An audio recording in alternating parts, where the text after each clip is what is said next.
পটুয়াখালীর কলাপাড়ায় শ্রেষ্ঠ শিক্ষার্থীদের পুরস্কার বিতরণ ও উচ্চ মাধ্যমিক ও সমমানের ৩৯ জন শিক্ষার্থীদের সম্মাননা ক্রেস্ট ও সার্টিফিকেট প্রদান করা হয়েছে।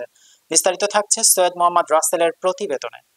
সোমবার উপজেলা পরিষদ সম্মেলন কক্ষে পটুয়াখালী জেলা শিক্ষা অফিস ও উপজেলা মাধ্যমিক শিক্ষা অফিসের আয়োজনে performance based grants for secretary institution scheme SDFI এই পুরস্কার বিতরণী আয়োজন করে। পটুয়াখালী জেলা শিক্ষা অফিসার মোহাম্মদ মুজিবুর রহমানের সভাপতিত্বে অনুষ্ঠানে প্রধান অতিথি ছিলেন কলাপাড়া উপজেলা নির্বাহী অফিসার ইয়াসিন সাদেক। বিশেষ অতিথি ছিলেন উপজেলা মাধ্যমিক শিক্ষা অফিসার মোহাম্মদ মনিরুজ্জামান খান, সহকারী পরিদর্শক জেলা শিক্ষা অফিস পটুয়াখালী মংফুন ওয়েন, জেলা শিক্ষা অফিসের গবেষণা কর্মকর্তা মোহাম্মদ আয়ুব আলী, সহকারী পরিদর্শক আবু হানিফ সহ উপজেলার বিভিন্ন শিক্ষা প্রতিষ্ঠানের 20 জন প্রতিষ্ঠান প্রধান, SMC সভাপতিগণ, 39 জন কৃতি শিক্ষার্থী ও তাদের অভিভাবকগণ এবং প্রিন্ট ও ইলেকট্রনিক মিডিয়ার কর্মরত সংবাদকর্মীরা। অনুষ্ঠান সঞ্চালনা করেন নওভাঙ্গা ফাজিল মাদ্রাসার প্রভাষক আবু তালেব।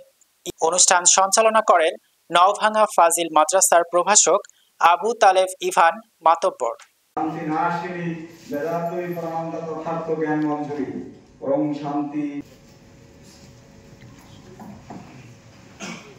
সম্মানিত সুধী মণ্ডলী, আপনারা জানেন যখনই ধর্মের গ্লানি হয়, অধর্মের অভ্যুত্থান হয়, সেই সময় মাধ্যমিক বিদ্যালয়, ফরিদগঞ্জ মাধ্যমিক বিদ্যালয়, কেবুতরা সরকারি মডেল মাধ্যমিক।